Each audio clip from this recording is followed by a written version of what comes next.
Let's improve English. कितनी कोशिश कर लूं मैं इस चैप्टर को एक दिन में याद ही नहीं कर सकता. For the life of me, I can't learn this chapter within a day. For the life of me, ये एक बहुत यूजफुल फ्रेज है friends. For the life of me, इसका मतलब बनता है कि यार कुछ भी कर लो, मतलब मैं कितनी भी मेहनत कर लूं, I can't learn this chapter, मैं इस चैप्टर को याद नहीं कर सकता within a day, एक दिन के अंदर. फॉर द लाइफ ऑफ मी, जैसे मैं कितनी कोशिश कर लूँ उसको तो यार मैं ये नहीं कह सकता, ये बात मैं उसे नहीं कह सकता. For the life of me I can't say this to him. For the life of me I can't say this to him. यार कुछ भी कह लो, ये बात तो मैं उसको नहीं कह सकता. फ्रेंड्स, इसी तरीके से कुछ फ्रेजेस सीखने के लिए और डेली यूज़ में जो बातें हमें करनी पड़ती हैं उनकी इंग्लिश सीखने के लिए, अपनी इंग्लिश को इम्प्रूव करने के लिए इस वीडियो को एंड तक ज़रूर देखना. आपको काफ़ी कुछ सीखने के लिए मिलेगा. ओके फ्रेंड्स, आगे बढ़ते हैं. देखिए इसका एक और एग्जाम्पल. कितनी कोशिश कर लूँ मुझे याद ही नहीं आ रहा कि मैंने चाबी कहाँ रख दी थी. पता नहीं कहाँ रखी थी मैंने चाबी. I can't for the life of me remember where I had put the keys before going out. I can't, तो यहाँ पर देखो, अगर फॉर द लाइफ को आप अभी इस वक्त भूल जाओ, यहाँ पर लिखा हुआ है I can't remember where I had put the keys before going out. Before के बाद गोइंग, बिफोर गोइंग आउट, यानी बाहर जाने से पहले याद ही नहीं आ रहा. आई can't for the life of me remember, यानी याद ही नहीं आ रहा है बिल्कुल भी. वेयर आई हैड पुट, देखो यहाँ पर हैड पुट यानी कि पास्ट परफेक्ट है. एक्चुअली में यहाँ पर पास्ट की बातें हो रही हैं और पास्ट में दो चीज़ें हुई हैं. एक तो मैं बाहर गया हूँ और एक मैंने चाबियों को कहीं पर रख दिया है. यानी पहले मैंने चाबियों को रखा और बाद में मैं बाहर गया. अक्सर पास्ट में जब हमें दो चीज़ें दिखानी होती हैं तो जो चीज़ पहले हुई होती है ना, पहले पास्ट में हुई होती है, उसके लिए हम पास्ट परफेक्ट लगाते हैं. जैसे इस सेंटेंस में है where I had put the keys before going out, जहाँ पे मैंने अपनी चाबियों को रख दिया था बाहर जाने से पहले. सो मैं पास्ट में बाहर गया, I went out, but before going out I had put my keys somewhere, but I just forgot where I put them and I can't for the life of me remember where I had put the keys before going out. So friends, make sure to use this phrase whenever you need because this is really remarkable and impressive.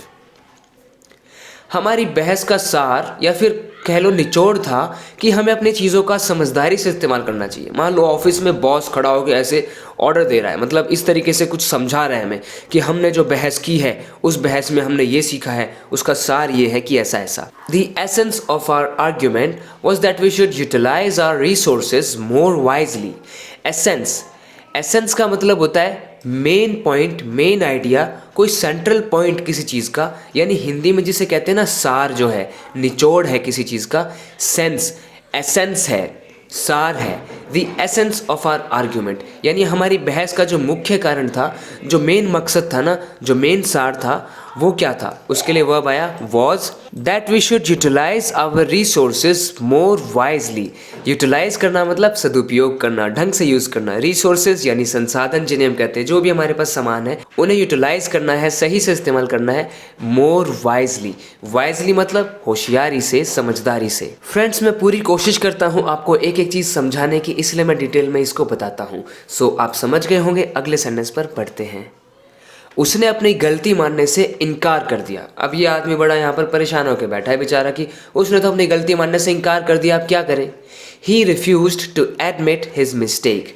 अब आपको पता है कि refuse मतलब मना कर देना होता है. सो इस तरीके से यूज़ कर सकते हैं. रिफ्यूज़ के बाद टू लगाना है और फिर verb. He refuse to admit, यानी उसने रिफ्यूज़ कर दिया. क्या करने से रिफ्यूज़ कर दिया? एडमिट करने से रिफ्यूज़ कर दिया अपने मिस्टेक को. एडमिट का मतलब मान लेना, जैसे कि एडमिट योर डिफीट, अपनी हार मान लो. एडमिट योर मिस्टेक, अपनी गलती मान लो. इस तरह से एक और एग्जाम्पल देखिए. आखिर में तुम्हें ही मानना पड़ेगा कि मैं सही हूँ. आखिर में तुम्हें ही मानना पड़ेगा कि मैं सही हूँ. इसे कहेंगे in the end you will have to admit that I am right. In the end, in the end मतलब आखिर में, यू विल हैव टू, अगर हैव टू का यूज़ हम करते हैं इसका मतलब कुछ करना पड़ेगा. फ्यूचर है, विल हैव टू एडमिट, यानी तुम्हें एडमिट करना पड़ेगा, तुम्हें ये एक्सेप्ट करना पड़ेगा, मानना पड़ेगा कि दैट आई एम राइट, मैं सही हूँ. मैं तो बेहोश ही हो गया होता, मैं तो बेहोश ही हो गया होता. इसे कैसे कहेंगे इंग्लिश में? आई ऑलमोस्ट फेंटेड या फिर आई ऑलमोस्ट पास्ड आउट. सो फेंट का मतलब एज अ वर्ब बेहोश हो जाना होता है। आई ऑलमोस्ट फेंटेड, ऑलमोस्ट का मतलब होता है लगभग मैं फेंट ही हो गया होता, मतलब कि मैं फेंट हुआ नहीं, मैंने बेहोश नहीं हुआ मैं। आई ऑलमोस्ट फेंटेड, इसकी जगह पर आप कह सकते हैं आई नियरली फेंटेड, मैं तो बेहोश ही हो गया होता। और बेहोश होने के लिए फ्रेजल वर्ब होता है पास आउट। जी हाँ, पास आउट का मतलब बेहोश हो जाना होता है। आई पास्ड आउट, इसका मतलब मैं बेहोश हो गया। लेकिन आपको एक बहुत अच्छी कमाल की बात बताता हूँ। एक्चुअली में ना, इंडिया में हम कहते हैं कि I passed out from my college. इसका मतलब मैंने अपनी कोई डिग्री कंप्लीट कर ली। I passed out from my school, मैंने कोई स्कूल कंप्लीट कर लिया, कोई डिप्लोमा कंप्लीट कर लिया, उसके लिए पास आउट कहा जाता है। एक्चुअली में ये अपनी हमारी खुद की इंडियन इंग्लिश है, क्योंकि इंडिया में ही ऐसे बोला जाता है, नहीं तो पास आउट का मतलब बेहोश होना होता है। So friends, feel proud that this is our English, Indian English. If you say that I passed out from my college, that doesn't mean that you fainted, that means you completed your degree और some kind of diploma. वैसे एक और British English में pass out का meaning होता है जब किसी आर्मी की ट्रेनिंग को आपने कंप्लीट किया है, किसी पुलिस की ट्रेनिंग को आपने कंप्लीट किया है, तो उसको पास करने के लिए पास आउट बोला जाता है। लेकिन इंडिया में पास आउट, जब आप कोई भी स्कूल कॉलेज की डिग्री कंप्लीट करते हैं तो उसके लिए पास आउट बोल दिया जाता है, जो कि यूएस या ब्रिटिश में ऐसा नहीं है। वहाँ पर इसका मतलब बेहोश होना होता है। खासकर यूएस इंग्लिश कहती है कि इसका मतलब बेहोश होना है। ब्रिटिश इंग्लिश में इसका मतलब ये भी होता है कि किसी आर्मी या किसी पुलिस ट्रेनिंग को कंप्लीट कर लिया, जबकि हम बोलते हैं आई passed out from my school इन 2014, इस तरह से। तुमने वो हल्की सी आवाज़ सुनी। अब देखो फेंट का एक और मीनिंग है। Did you hear that faint sound, did you hear that faint sound. वहाँ पर तो फेंट का यूज़ एज अ वर्ब हुआ था, पर यहाँ पर ये एक एडजेक्टिव है। कैसी साउंड, फेंट साउंड, यानी हल्की सी आवाज़। हम कह सकते हैं कि फेंट स्मेल कह सकते हैं, कोई हल्की सी खुशबू, कोई हल्की सी गंध आ रही है किसी चीज़ की, फेंट स्मेल कह सकते हैं। सो तुमने वो हल्की सी आवाज़ सुनी, इसको हमने कहा did you hear that faint sound. जो उसने कहा वो थोड़ा परेशान या बेचैन कर देने वाली बात है, जो भी उसने कहा।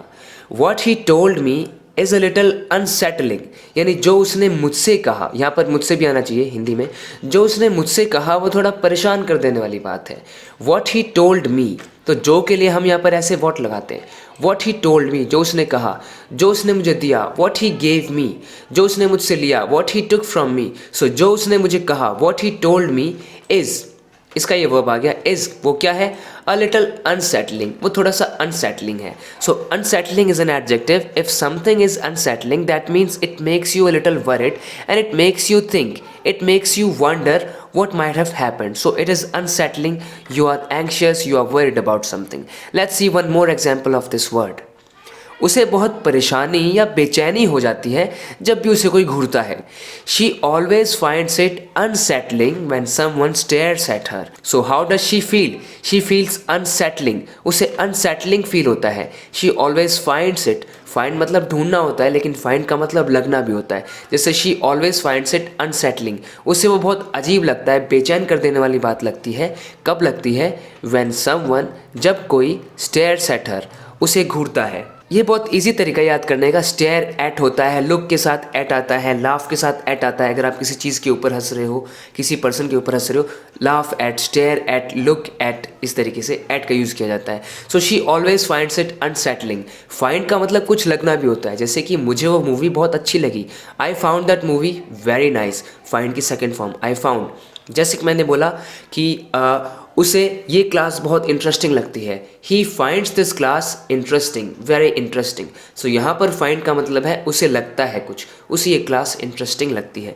सो यहाँ पर है she always finds it unsettling, उसे ये बात बहुत परेशान कर देने वाली लगती है, बेचैन कर देने वाली लगती है जब उसे कोई घूरता है।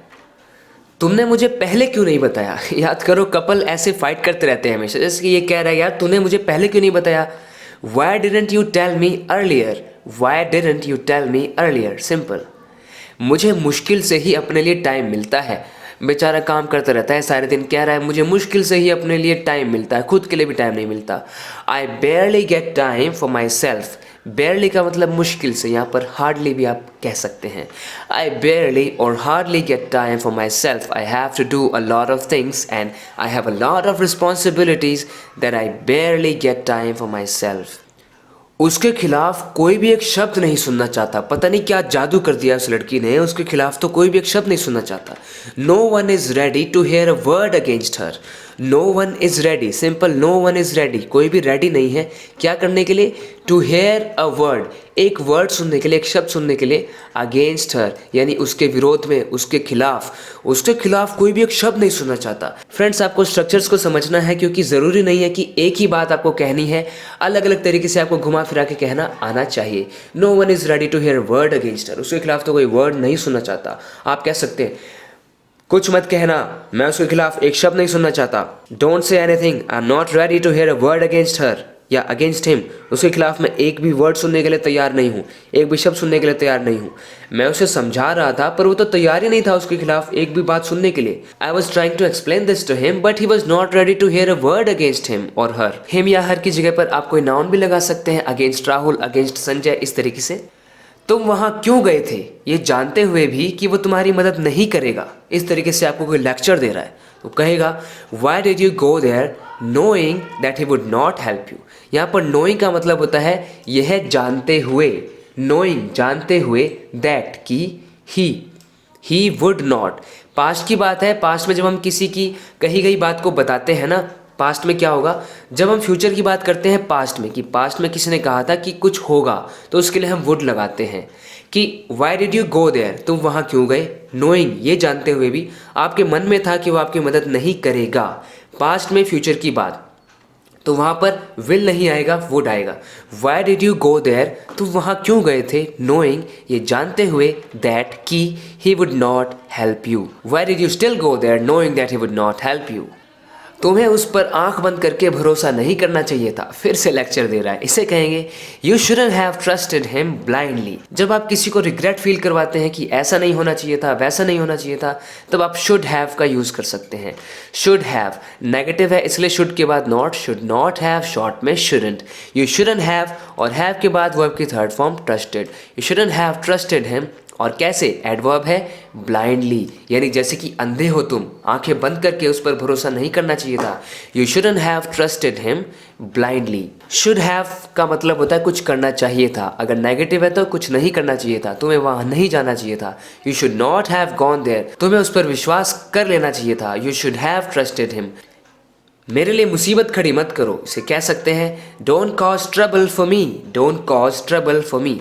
कॉज करने का मतलब होता है किसी चीज़ का कारण बन जाना, और मैंने पहले एक वीडियो बनाई थी जिसमें मैंने कॉज को बहुत अच्छे से एक्सप्लेन करने की कोशिश की थी। उसमें मैंने पूरा अच्छे से समझाया था कि कॉज को किस किस तरह से हम यूज़ कर सकते हैं। Make sure to watch this video if you want to understand how to use this word correctly and confidently. Okay friends, that's it for this video. If you want to keep improving your English like this, make sure to subscribe to this channel if you haven't already, as I keep bringing such video lessons every day so that I can keep improving your English regularly. Okay friends, I'll see you in the next video lesson. Till then, take care and bye bye.